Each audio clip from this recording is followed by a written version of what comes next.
नहीं, क्या नाम है? शिवम कुमार है तो शिवम जी, आप यूक्रेन और रूस का जो युद्ध चल रहा है उससे बीच में आप मेडिकल की वहाँ तैयारी कर रहे थे। किस तरह वहाँ का माहौल है? कहाँ कहाँ आप किस तरह रुके हैं? किन किन परेशानियों का सामना करना है?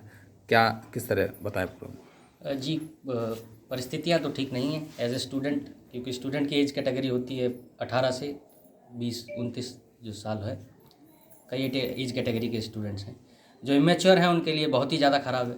जो मैच्योर है वो उनमें विल पावर थोड़ी स्ट्रांग होती है, तो हम लोगों की थोड़ी स्ट्रांग थी क्योंकि हम लोग कोचिंग करके जा रखे थे। थोड़ा बहुत तो मैच्योरिटी लेवल बढ़ ही जाता है।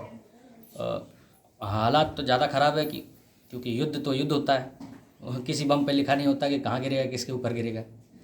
तो जैसे ही वहाँ पे 24 को हालात ख़राब हुए, वो बड़े हम थे, उनमें थोड़े मैच्योरिटी लेवल भी मेरा थोड़ा ठीक था, तो सारे बच्चे आप भाग भाग के मेरे रूम में आ रहे थे कि भैया ऐसा हुआ, अब क्या करें।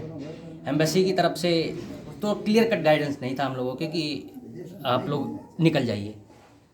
तो जो भी करते हैं हम अरेंजमेंट्स, वो अपने रिस्क पे करते हैं। एम्बेसी ने भी हमको ये कहा कि जो भी आप अरेंजमेंट कर रहे हैं वो आप अपने रिस्क पे कर रहे हैं, और इसके लिए आप हमें भी क्वेश्चन करवाएंगे सेंट्रल के द्वारा, गवर्नमेंट के द्वारा हमें भी क्वेश्चनिंग में डालेंगे, और आप तो अपनी लाइफ रिस्क करेंगे ही। तो वो रिस्क जो हमने 25 को लिया लगभग, वो हमारा खुद का डिसीजन था। कैसे निकले, क्या क्या हाँ, व्यवस्था अरेंजमेंट है? करना बस का, बस जो कॉन्ट्रैक्टर्स होते हैं उनसे हमने कॉन्टैक्ट स्थापित किए, और हमने अरेंजमेंट्स किए बच्चों ने मिल करके जिनके पास था। तो 1-2 लाख की जो बस है, 1.5 लाख की, वो 50 बच्चे वहाँ से उन्होंने अरेंजमेंट किया। बच्चे तो 450 निकले थे, बसें कई सारी थीं, 4-5 बसें थीं, और बहुत सारे जो टैक्सीज थीं। जिसे बस का अरेंजमेंट मिल गया वो बसेस से निकला, और जिसने टैक्सी अरेंज कर पाई वो टैक्सी से निकला, क्योंकि बच्चे 450 थे।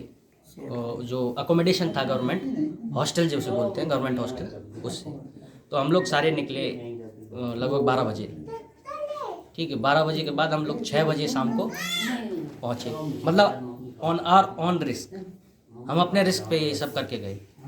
अच्छा, क्या यूक्रेन बॉर्डर पे आपको वहाँ की सेना ने परेशान किया किसी तरह से? हाँ, यूक्रेन बॉर्डर पे हम लोग पहुँचे, क्योंकि अगर पास वो इजीली पास करने देते तो इतना ज़्यादा भीड़ एक्यूमुलेट नहीं होती। मेन कारण ये था पूरी सफरिंग का कि भीड़ ज़्यादा थी और पासेज कम था। जो ऐड हो रहा था वो ऐड हो ही रहा था। ऐड होना मतलब परेशानी का बढ़ना। अगर लगातार वो पास करने देते बाउंड्री से तो इतने ज़्यादा बच्चे एक्यूमुलेट नहीं होते और इतना ज़्यादा हैसल नहीं होता। बोलते ना मारामारी, तो बच्चे नए थे, वो इतना नहीं झेल सकते थे। तापमान कितना कैसा रहा? किस तरीके तापमान -3, -5, बर्फबारी भी हो रही थी, आपको दिखा सकते हैं, और हवा चल रही थी।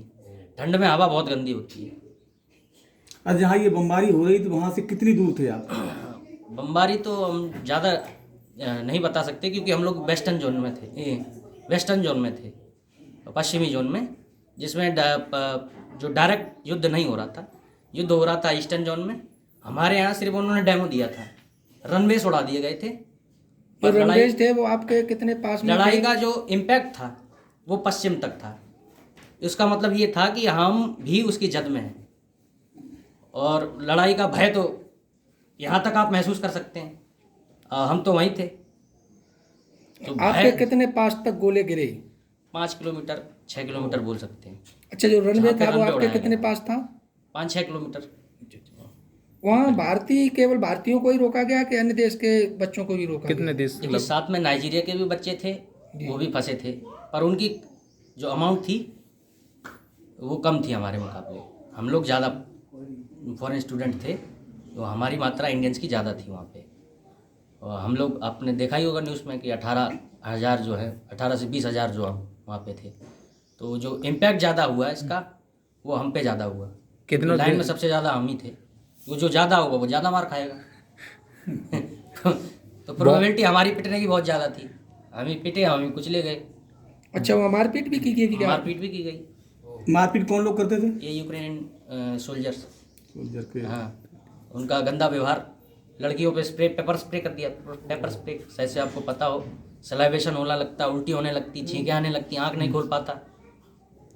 अच्छा, ये अपने हाँ, भारतीय लड़कियों के ऊपर? हाँ, लड़कियों के ऊपर मार दिया। काफी दुर्भार किया गया। हाँ, काफ़ी दुर्व्यवहार किया गया। बॉम्बे तक आप आए हैं जी। कि कहाँ से पहली फ्लाइट पकड़ी फिर बॉम्बे आए, बॉम्बे से? ये मैं 28 को रिलीज़ किया गया बाउंड्री पे, 28 की रात को।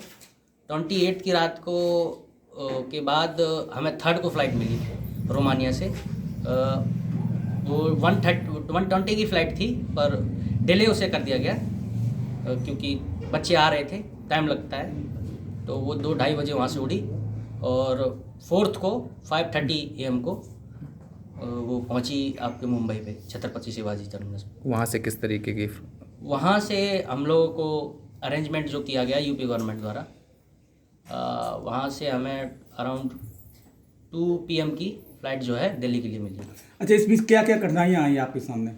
कठिनाइयाँ तो सभी कुछ थी पूरा सवारी पर कठिनाइयों भरा था। अच्छा, जैसे खान पान?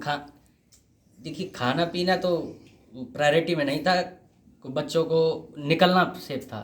हमारा खाना पीना बॉर्डर के पार भी हो जाता जी। अगर वो हमें तुरंत छोड़ देते, तो पूरे अरेंजमेंट जो हैं एम्बेसी के द्वारा किए गए थे रोमानिया गवर्नमेंट में। हम उनका एक खाना भी नहीं चाहिए था, हमें बस ये था कि हमें सेफ पास चाहिए था। उन्हें हमें सेफ पास क्यों नहीं दिया? हम लोगों को अक्यूमुलेट करके क्यों रखा? अक्यूमुलेट करके रखा, प्लस धुलाई भी दी बच्चों को। अच्छा, इस समय लाइन में भी लगना पड़ा होगा आपको? लाइन में बहुत लंबी लाइन थी। कितने घंटे 1-1 तक लगभग किलोमीटर लाइन में लगे रहे आप?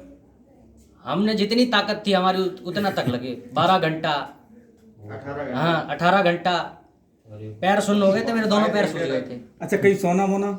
सोना बोना क्या, वहाँ पे कार्डबोर्ड फटे पड़े, जो लोग वो बांटते थे ना बिस्किट पैकेट, उन्हीं के बड़े बड़े कार्टन्स थे, वो कार्टन हम फाड़ लेते थे बिछा के। और एक शॉल लाए थे, हम सो गए जी। थे। जब बर्फ गिरने लगी थी तब लगभग 150 बच्चों का उन्होंने वो बनाया था कैंप। जब बर्फबारी होने लगी, स्नोइंग होने लगी, तब उन्होंने कैंप बनाया था जो कि इनसफिशिएंट था। वो 150 बच्चों के लिए लायक था और वो भी टपक रहा था। 4000 बच्चे जहाँ पे एक्यूमुलेशन जिनका हो रखा है बच्चों का, वहाँ पे 150 बच्चे उस कैंप में जा सकते थे, बाकी सब स्नो सर पे हो रही थी। तो अच्छा, जैसे दिल्ली से बम्बई पहुंचे, अरे बता फिर यहाँ दिया। हाँ जी, यहाँ मैनपुरी कब आना होगा? मैनपुरी वहाँ पे हमें दिल्ली से इनोवा लेने आई एयरपोर्ट पे, सरकारी जो महकमा है उसके द्वारा। उससे हमें लगभग 4-5 बजे के आसपास यूपी भवन ले जाया गया। वहाँ पे हमने खाना खाया, आराम किया। उसके बाद हमें ये गाइडेंस दी गई कि जब बच्चे आपके जोन के इकट्ठे हो जाएंगे तब तक आप आराम कीजिए, हम आपको इन्फॉर्म कर देंगे। तो फिर हमें लगभग रात के 5 बजे जो है और बच्चे हमारे जोन के आ गए। अच्छा, MBBS किस सत्र के छात्र हैं आप? हम 4th ईयर फाइनल में था, हमारा पेपर होने लगा था। डर्मेटोलॉजी जो है हमने क्लियर कर लिया था, पास हो गए। पूरा नाम क्या है आपका? जी, हमारा नाम शिवम कुमार यादव।